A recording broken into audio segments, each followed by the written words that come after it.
Patty is coming home for maternity leave, so you, unemployed, need to get out of the house. Big sister, can't you be a bit more decent? You're sloppy. Aren't you embarrassed to be leeching off your parents at your age?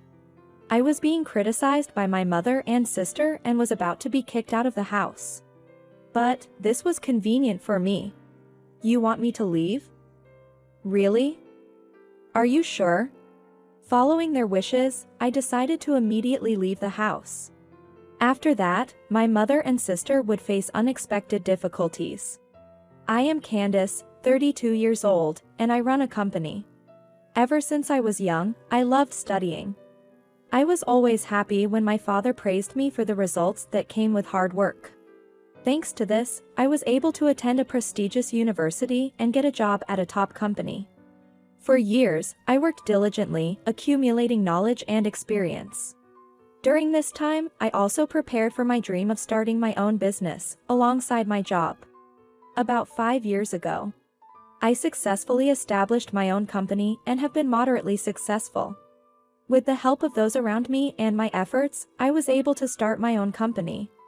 However, as a child, I never imagined I could chase and realize such a dream. This is because I grew up without much affection from my mother. My mother doted on my younger sister, Patty, who is 2 years younger than me. This was because Patty was recognized by everyone as a beauty. I was not ugly myself, but with my ordinary looks and reserved personality, I didn't stand out. In contrast, my sister, with her charming eyes and well-defined features, was often praised by adults since she was young. The neighborhood ladies always said, "She looks like a doll." So cute, when they saw my sister. My mother seemed very pleased that my sister was adored by the adults around us. By the way, I was also there with them, but nobody ever complimented me. When I was a child, I caught a cold and went to the hospital with my mother. When it was just the two of us, the adults around us didn't say much.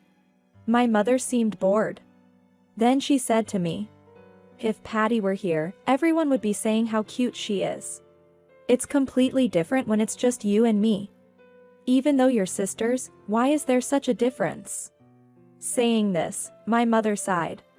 I was young and felt heartbroken that I had disappointed her. Since that incident, I started believing that no matter what I did, I was a failure. My mother always favored my sister. Whether it was clothes or snacks, she always gave the best things to my sister. As for me, I was always dressed in hand-me-downs from my cousin. And I hardly remember ever getting new clothes. Seeing how I was treated, my sister became increasingly arrogant and started treating me terribly. Not just my mother. "Big sister, move out of the way. I want to watch TV now, so go somewhere else." "But, I'm watching this show right now." My sister always made unreasonable demands on me. If I ever resisted even a little, my sister would invariably go to our mother. "Mom, big sister is being mean to me." "Candace, what are you doing to Patty?" "But, I was here first." "Patty wants to watch a show, so give it to her. Go back to your room and study or something." My mother would take my sister's side and scold me without listening to my side. And I had no choice but to return to my room.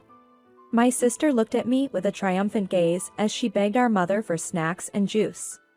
Smiling, mother handed her the snacks and juice. And they began watching TV together on the sofa, looking very happy. Why do I alone have to endure such hardship? Every day, my heart felt heavy and in pain. Being unable to garner attention from my mother, I often focused on my studies. As a result, my grades were always among the top in school. But when I showed my grades to mother, her reaction was always indifferent with responses like, "Is that so?" or, I thought that no matter how hard I studied, nobody would praise me. However, one day, my father noticed the test results on my study desk and excitedly approached me. "Candace, you've been studying so hard. Your grades are good in every subject. Why didn't you show these fantastic results to me before?" "Because Mom said they were just ordinary." "Ordinary? No, this is truly wonderful. Candace, you've been working very hard. You're great. I'm so proud to see you grow up so well. Saying this, my father gently patted my head. Feeling special from being praised by my father for the first time, I became even more dedicated to my studies. Even then, the attitudes of my mother and my sister remained unchanged. In fact, my sister's selfishness and bad attitude towards me escalated. But only father recognized my efforts. I was happy about that and continued to work hard on my studies. When I passed the entrance exam for the top high school in the prefecture, father was really happy. You're going to a high school even better than mine. Candace is amazing. Truly incredible. Relying solely on father's words for emotional support, I continued to achieve top grades in high school. And as a result of my efforts, I passed the National University entrance exam. Father praised me for that, boasting about me to his colleagues, friends, and relatives. I remember feeling shy but extremely happy when I received praise from adults, other than my father during a family gathering on Christmas. However, even then, mother steadfastly refused to praise me, continuing to dote only on my sister. Even if you're good at studying, that alone means nothing. Ultimately, the happiest life for a woman is to marry a man with a high income and become a housewife. Mother always insisted on this. She had relied solely on father's income since their marriage, never having worked a day in her life.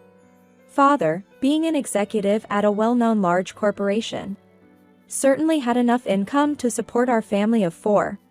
So perhaps there was no need for mother to work. From this experience, mother firmly believed that attractive women like my sister could easily marry a wealthy man and lead a happy life.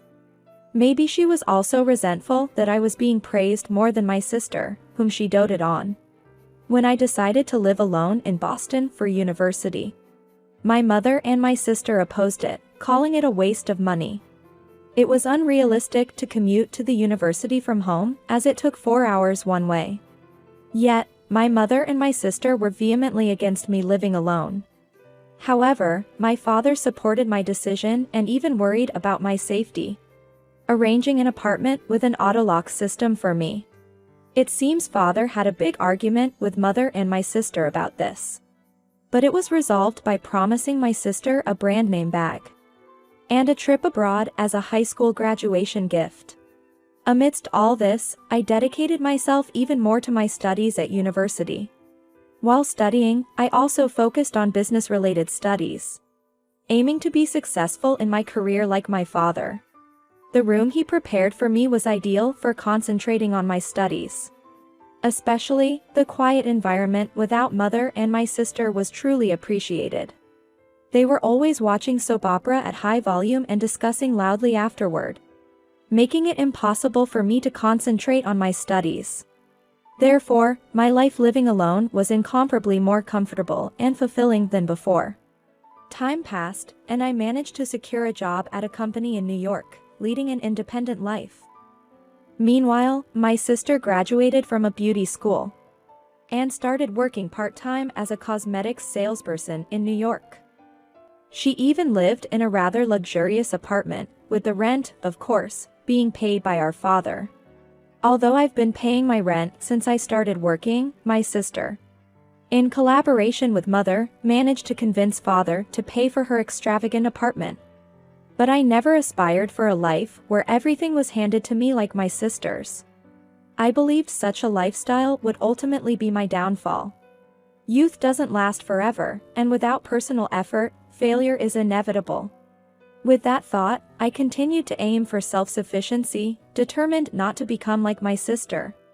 Working at a large corporation, I earned a decent salary. But my goal wasn't just to earn a high income. I aimed to achieve real results in my job. Consequently, I climbed the corporate ladder and built a wide network. Eventually, I became independent, starting my own business and becoming an entrepreneur. Although the initial phase was challenging and profit was hard to come by, my persistence paid off. And I now enjoy a reasonably successful business with an income higher than most of my peers. Many events led to where I am now. One of them was my sister getting married to a man who owned his business. However, I wasn't even invited to meet him, let alone to the wedding. Not only that, my sister referred to me as an embarrassment. While I didn't care much about her wedding, being unrecognized as part of the family did hurt. Naturally, I wasn't included in her wedding ceremony. And I know little about her married life. One day, our father fell ill and needed care. Mother contacted me about it. "Candace, you take care of your father." Ignoring my opinions, she repeatedly insisted that I care for him. I returned home and started taking care of father. Worried about him, I arranged to work from home. "Candace, I'm sorry. Are you busy with work?" "I don't want to be a burden." "What are you saying?" "It's okay, Dad. I'm here because of you." Taking care of father wasn't hard. The problem was mother.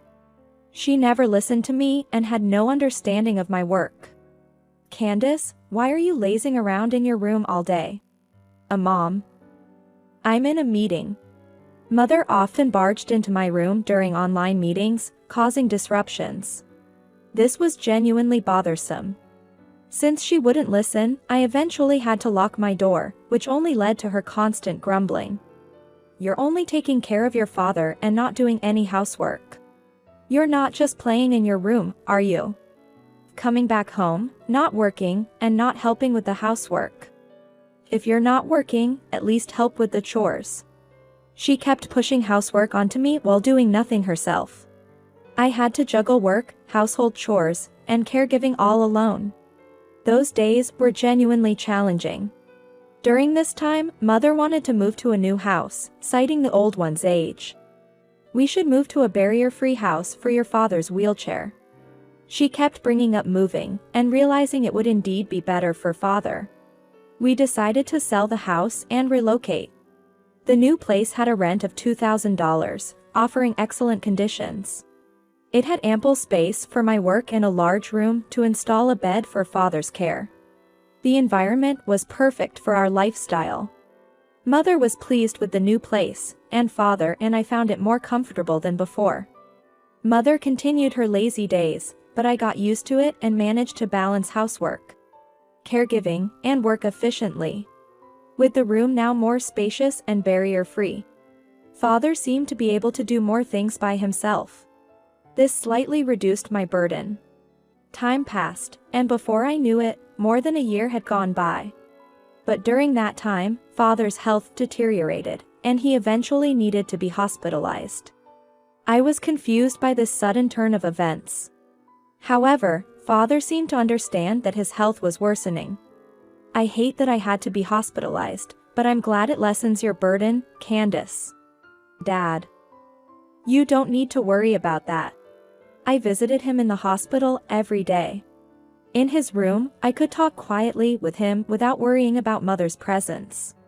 However, about 2 months later, father's condition rapidly declined, and he passed away. I was engulfed in sorrow.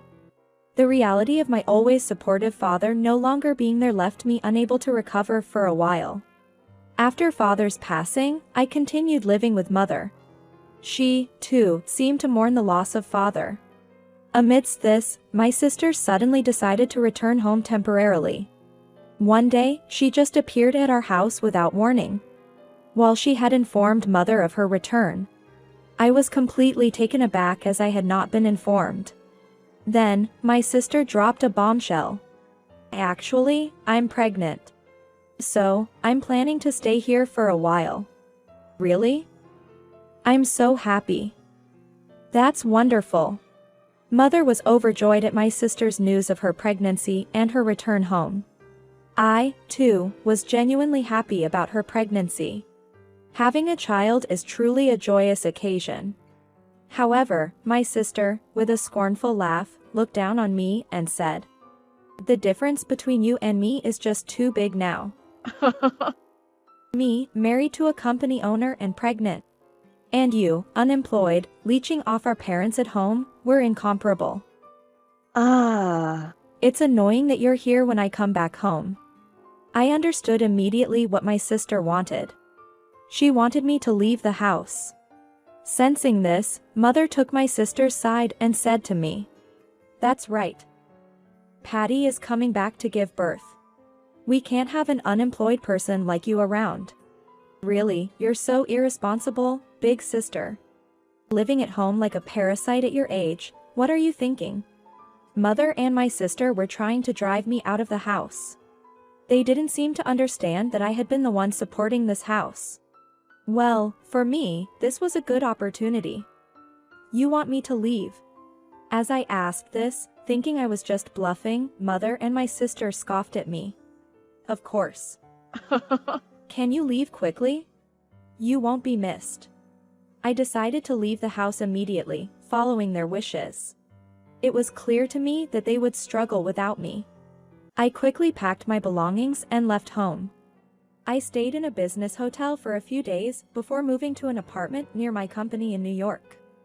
Working from home has often caused inconveniences for my company. But now, being able to support my employees directly, the situation was much better for both me and the company. I immersed myself in work again, and the company continued to expand its business. Then, out of the blue, I received a call from Mother. "Hello, what's up?" "I'm quite busy right now." "What do you mean, what's up?" "A bill for $2,000 in rent just arrived." "What are you talking about?" "Of course, it's obvious. You didn't think we were living in that house without paying rent, did you?" Didn't Dad buy the apartment outright?" "Dad had a lot of expenses for medical bills and caregiving supplies, you know? There's no way he could afford that luxury." In reality, Father had considered buying the apartment. But I persuaded him to rent instead, not wanting him to spend his money on that. I wanted him to use his money for himself. I always thought it was our own house. What should we do about the rent payment?"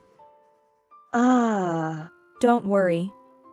That's already been taken care of." Hearing my words, Mother let out a sigh of relief. "Oh, so you'll be paying the rent from now on. You should have told me sooner. But how can you, being unemployed, afford to pay $2,000 every month? Did you, perhaps, inherit a lot of money from Dad?" "What are you talking about? That's impossible." Despite my father's high income, there wasn't much left for inheritance due to my mother's and my sister's spending habits. "Then how are you going to pay the rent?" "That's because I've been working from home, which you never believed." "Well, that's good, but anyway, please pay the rent quickly." Why?" "When I said you don't have to worry, I didn't mean I would pay the rent. I meant that I'm going to cancel the apartment lease." Wait. Patty is back for her childbirth. If you cancel this house, what will we do?" "I don't care. You should work hard for your beloved Patty, shouldn't you?" Then the voice on the phone changed, and it was my sister speaking. "Wait, Candace. How can you be so cruel? Don't you feel sorry for your poor little sister?" "Of course not." After all, you don't care about me, right? I'm just an embarrassment to you." "I don't care about you either. I have nothing to do for you or Mother." "Wait, Candace. This means there's no point in me coming back for childbirth." "I don't care. It's none of my business. I have work, so I'm hanging up now." "Candace, wait, just a minute." I hung up the phone unilaterally and blocked calls from my sister and Mother. I then proceeded with the process of canceling the apartment lease. Later, Mother moved to a cheaper apartment that she could afford without a job. Despite receiving emails asking for help, I continued to ignore them. My sister canceled her plan to give birth back home and return to her own house. However, I heard that she caught her husband cheating at that time. As a result, her husband chose his mistress, and my sister was abandoned. Having nowhere else to go, she returned to the dilapidated apartment where Mother lived. Currently, my sister, who is expecting a baby, cannot work, so Mother is working part-time. Their lifestyle, accustomed to living off father's money, has led them into quite a difficult situation. But it's their own doing, and I have no sympathy for them. Meanwhile, I'm focused on my work, growing the company day by day. I intend to keep working hard, so that when I meet Father in heaven, I can be praised by him again, just like before.